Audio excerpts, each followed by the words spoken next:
अशोक निम्बोला जी। राधे राधे महाराज। राधे राधे महाराज जी। महाराज जी, YouTube के से लगभग 6 महीने से आपका सत्संग और एकांतिक वार्तालाप सुन रहा हूँ। महाराज जी, आप कहते हैं श्वासों श्वासों में राधा नाम का जाप होना चाहिए, किंतु हम संसारी व्यक्ति को निरंतर नाम जपना थोड़ा कठिन होता है। दिन व रात में 24 घंटे में 21,600 श्वास होते हैं, तो क्या हम 21,600 जाप कर लेते हैं तो और 200 माला इसमें हो जाता है, तो श्वासों श्वासों में नाम जप गिना जाएगा? मतलब एक साथ 21,600 कर लें? हमारा जो कहने का तात्पर्य वो संख्या से नहीं है। बढ़िया है, आप गणित लगा के संख्या से कर रहे हो। मान लो आप जिस समय प्राण निकलने का समय है और संख्या आपकी पूरी हो गई पहले, और उस समय आपका चिंतन किसी विषय का चल रहा है, स्त्री पुरुष, मकान, धन, कोई वस्तु, व्यक्ति, स्थान का, तो आपकी सदगति में बाधा हो जाएगी ना। अंतःमति सुगति। और हर श्वास में हम राधा जप रहे हैं। आप कह रहे हो कि गृहस्थी में नहीं जपा जा सकता, हमें लगता है गलत बात है। तुमसे ज्यादा हमारी सेवा है। गृहस्थी चैन से 9 से लेकर के 4-5 बजे तक तो सोता होगा। यहाँ 8-9 बजे सहन करते, 12:30 बजे जग जाते हैं, और दिन में नींद है नहीं, और रात दिन अपना कार्य चालू किए हुए हैं।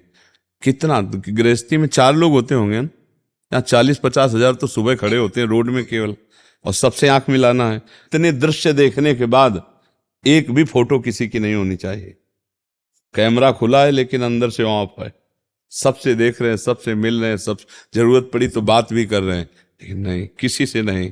अपने इष्ट के चिंतन में आप लोगों से मिल रहे हैं। अभी चल ही रहा है, देखो सत्संग सब करके फिर भी चल रहा है। तो आपका गृहस्थी में इतना काम तो है नहीं, क्योंकि शरीर प्रधान कार्य गृहस्थी में होता है। गृहस्थी में शरीर प्रधान। आप ऑफिस भी जाओगे तो बराबर 4 घंटे प्रवचन नहीं देने हैं, 10 मिनट बाद की फिर चुप हो गए, तो उस समय चल रहा है राधा राधा राधा। और जब आप ऐसे चलाओगे तो हम जैसे तुमसे बात कर रहे हैं, तुम्हारे दिमाग में भी वही बसा हुआ है, राधा राधा राधा राधा। तो हम जप नहीं रहे लेकिन चल रहा है, जैसे धड़कन चल रही, जैसे श्वासें चल रही, ऐसे नाम चल रहा है। पर इसका अभ्यास किया जाता है।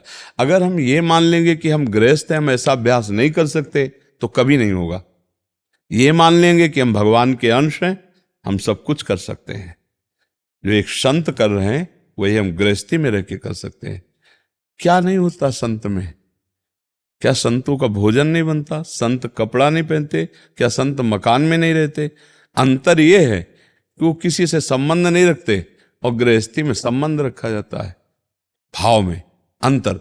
तो क्या अंतर से तुम वैसे गृहस्थी में नहीं रह सकते? भाई अगर तुम्हारे घर में रहते होते तो 4-5-6 लोग होंगे, 10 लोग, 4 लोग हैं, 400 लोग हैं, सैकड़ों बच्चियां, सैकड़ों संत, बच्चे, सब पूरे, और सबके दिमाग पर हमारा शासन है।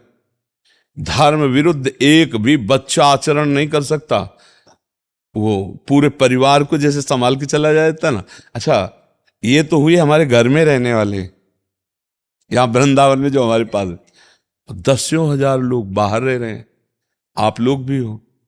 अगर आप वास्तविक भाव से अगर मानोगे कि संत गुरु या कुछ, तो आप गलत करने की सोचोगे तो तुम्हारे दिमाग में प्रेमानंद छाया हुआ मिलेगा, और डर लग जाएगा कि यार नहीं, अगर दोबारा सामने गए तो फिर हमें डांट लग जाएगी, अब गलती नहीं करूंगा।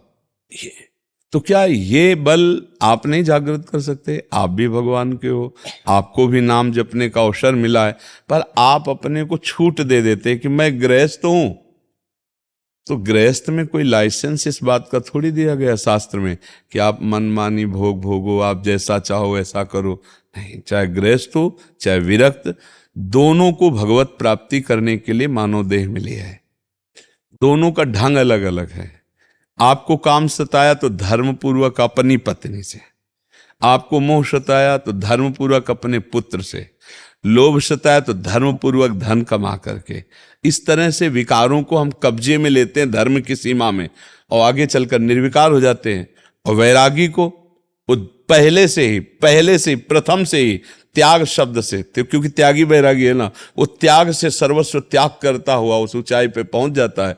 उसी ऊंचाई पर आपको पहुंचना है, पर आंतरिक राग का त्याग करना। अगर आप अपने को गृहस्थ मान लेंगे तो गड़बड़ हो जाएगा। गृहस्थ पहले आप मानो भगवान के आप अंश हैं, आप गृहस्थ धर्म का पालन कर, आप गृहस्थ नहीं, आप गृहस्थ धर्म का पालन कर रहे हैं। आप भगवान के अंश हैं, आप गृहस्थ धर्म का पालन कर रहे हैं, तो आप जीत जाओगे। और आपने अपने को गृहस्थ मान लिया तो छूट दे दोगे कि ये तो सब काम बाबा जियों का है कि आप निरंतर भजन करो, हम तो गृहस्थ हैं। एक जो आप एक गणना करके जप कर रहे हो, ये बड़ी श्रेष्ठ बात है। पर चूक की बात यह है कि गणना पूरी होने के बाद जब हमारा जो श्वास खाली जा रही और उस समय हमारी मृत्यु हो गई, तो हमें अगला जन्म लेना पड़ेगा। जैसे हिरण का चिंतन हुआ तो अगला जन्म हिरण का हुआ। तो अंतःमति शोगति, मुझे चाहिए कि हर श्वास में अभ्यास करो, हो जाएगा। करत करत अभ्यास के जड़मत होत सुजान, रस्सी आवत जात ही सिल पर होत निशान। तो राधा नाम का निशान पड़ जाएगा बुद्धि में, राधा राधा, अंदर से एक दिव्यता आ जाएगी। फिर भजन करना नहीं पड़ता, रोम रोम भजन करता है, मतलब एक दिमाग हो जाता है, राधा में दिमाग हो जाता है। एक होता है वाचिक जप करना, फिर उपांश जप करना, फिर मानसिक जप करना, फिर रोम रोम में वही, मतलब वो छा जाता है। बात करो, उठते बैठते चलते फिरते खाते बात करते मौन, हर स्थिति में वो भगवदाकार वृत्ति रहती, अखंड भजन रहता है। अभ्यास करो, अभ्यास में बहुत बड़ी सामर्थ्य है, बहुत बड़ी सामर्थ्य। देखो, जिनका अभ्यास नहीं तो आंख खोल के भी निशाना नहीं लगा सकते। ऐसे अभ्यासी लोगों की आंख में पट्टी बांध दो और वो निशाने पे।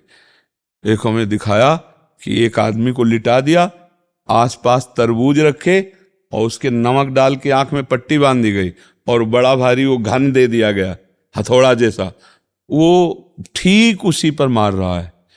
मतलब आंख की पलकें बंद है, पट्टी बंद है, जरा सा चूक जाए तो लेटे हुए बंदे के मतलब प्राण निकल जाए, पर उसका ठीक घन जो है थोड़ा है वो उसी पे पड़ रहा है। ये क्या अभ्यास, मतलब आश्चर्य में बात, अभ्यास है ना।